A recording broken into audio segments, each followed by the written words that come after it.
আসসালামু আলাইকুম রহমতুল্লাহি ওয়া বারাকাতুহু। আর একদিনই ভাই জানতে চেয়েছেন,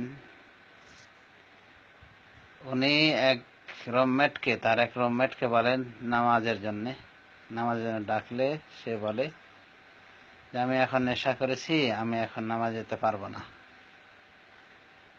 আর একজনকে ডাকলো, সে বিড়ি সিগারেট খাচ্ছে, সে বললো যে আমি তো এখন বিড়ি সিগারেট খাচ্ছি, পরে যাব। আর একজনকে বললে সে গেল বটে, কিন্তু সে আবার পান জর্দা খায়। তো এই যে একজন বিড়ি সিগারেট খেলো আর একজন নেশা করলো, তো এদের এবাদত বন্দেগী তো কবুল হবে না। তো এরা কি করবে? বা যে নেশা করেছে তার এবাদত গ্রহণ হবে কি হবে না, বা যে ব্যক্তি বিড়ি সিগারেট খায় তার এবাদত গ্রহণ হবে কি হবে না, ইত্যাদি বিষয়ে জানতে চাওয়া হয়েছে। এর জবাব হলো বিল্লাহি তৌফিক। প্রশ্নটা একটু সবাইকে বলা যেতে পারে যে ধান্দায় ফেলে দিয়েছে, যে কেমন নসিব যে জাকিব এই ভাইজান নামাজের জন্য ডাকছে, তারই একটা না একটা প্রবলেম, সমস্যা। তো যা হোক, নেশাগ্রস্ত ব্যক্তি যে নেশা করেছে, মদ খেয়েছে, তার জন্য 40 দিনের ইবাদত কবুল হবে না, এটা সঠিক কথা। সহিহ হাদিসে এভাবে বলা হয়েছে, 40 দিনের সালাত কবুল হবে না। তো যে নেশাগ্রস্ত ব্যক্তি, তার জন্য এটা হবে না। কিন্তু যদি এমন হয় যে সে তওবা করেছে, নেশা করার পর তওবা করেছে এবং তার হুঁশ ফিরে পেয়েছে, তাহলে যখন থেকে হুঁশ ফিরে আসবে নামাজ পড়বে। এমনকি তওবা যদি সে নাও করে, আর নেশা অভ্যস্ত হয়ে থাকে নেশা এভাবে যে মাঝে মাঝে সে নেশা খাচ্ছে, তো তার 40 দিনের ইবাদত কবুল হবে না বটে, কিন্তু এরপরও তাকে নামাজ পড়া লাগবে। কারণ নামাজ না পড়লে তো কাফের হওয়া লাগবে নামাজ ছাড়লে। তো এখানে বলা যেতে পারে একটা পানিশমেন্ট, যে সে নামাজ পড়বে কিন্তু নামাজের কোনো পারিশ্রমিক নেই যেন। মানে ব্যাপারটা যেন এমন হলো যে মালিকের আন্ডারে কাজ করলো কিন্তু মালিক কোনো বেতন দিল না। মানে জরিমানা স্বরূপ মালিক বলল, তোকে আমার এখানে খাটতে হবে 2 মাস, কোনো বেতন দেব না। তো খাটতে হবে, না খাটলে চাকরি চলে যাবে। তো বিষয়টা বোঝানোর জন্য বলা হলো যে সালাতের বিষয়টা এরকমই কাছাকাছি, যে সালাত কবুল হবে না মানে সালাত পড়বে না এমন না, সে সালাত পড়বে কিন্তু কবুল হবে না, অর্থাৎ তার জন্য এটা পানিশমেন্ট। কিন্তু সালাত ছেড়ে দিবে এই অজুহাতে যে আমার কবুল হবে না সালাত, আমি তাহলে সালাত আদায় করবো না, নামাজ পড়বই না, এটা চলতো না। যেমন কফিলকে যদি কেউ বলে যে ঠিক আছে তাহলে আমি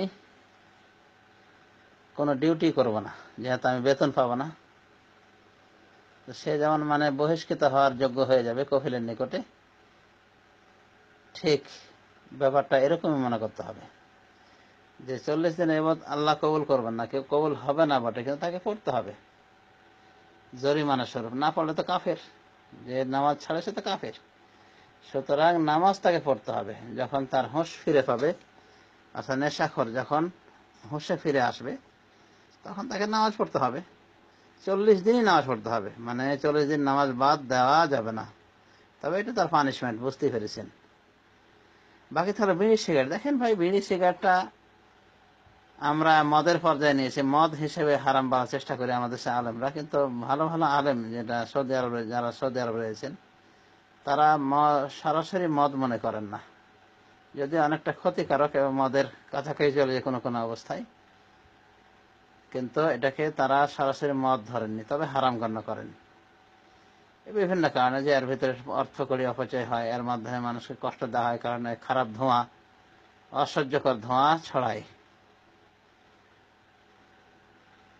এটা খবিজ দ্রব্য, রুচিশীল সমাজ গ্রহণ করে না। এত খবিজ দ্রব্য যে জীবজন্তু পর্যন্ত খায় না, কুকুর শিয়াল পর্যন্ত খায় না। এটা খারাপ জিনিস এবং হারাম হওয়ার একটা দলিল। তারপর ক্ষতিকারক, আর ইসলাম চায় না কেউ কারো ক্ষতি করুক, না নিজের ক্ষতি না অপরের ক্ষতি। সুনান ইবনে মাজাহ দারাকুতনি হাদিস রয়েছে, লা দারারা ওয়ালা দিরারা, না নিজের ক্ষতি করা জায়েজ না অন্যের ক্ষতি করা জায়েজ।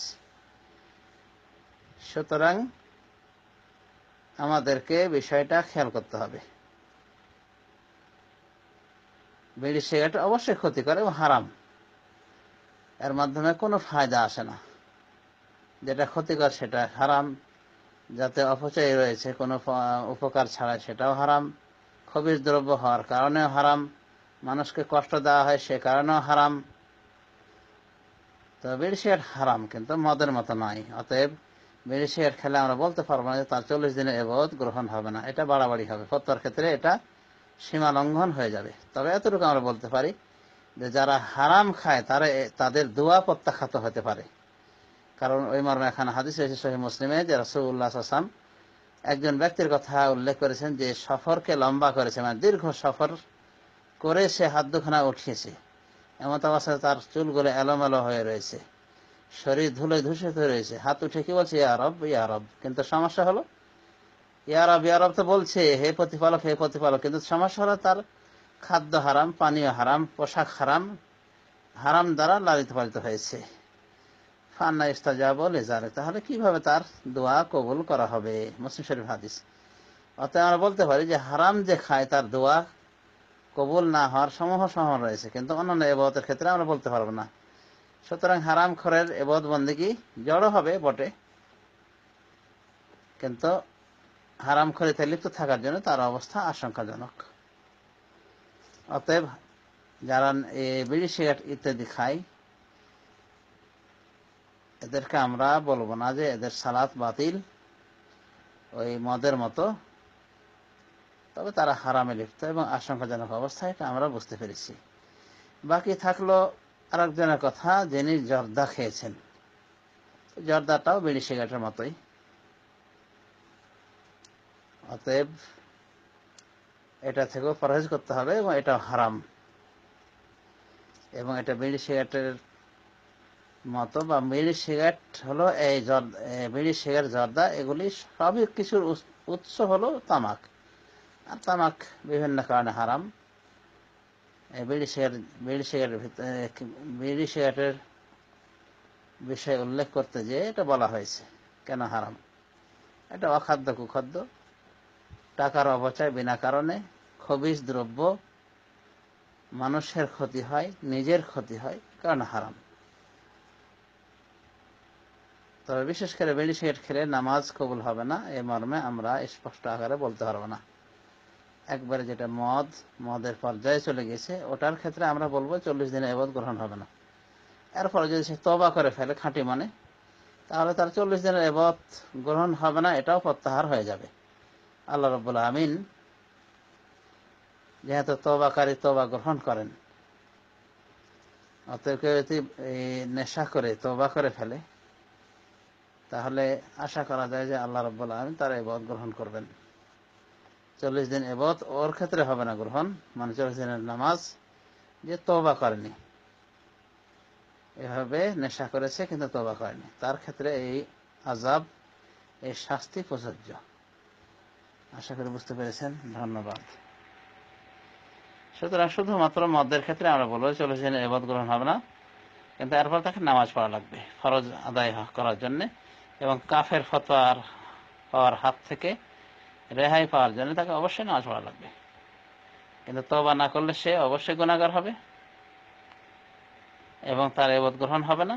আর তওবা করলে ইনশাআল্লাহ আল্লাহ প্রত্যাহার করে নিতে পারেন।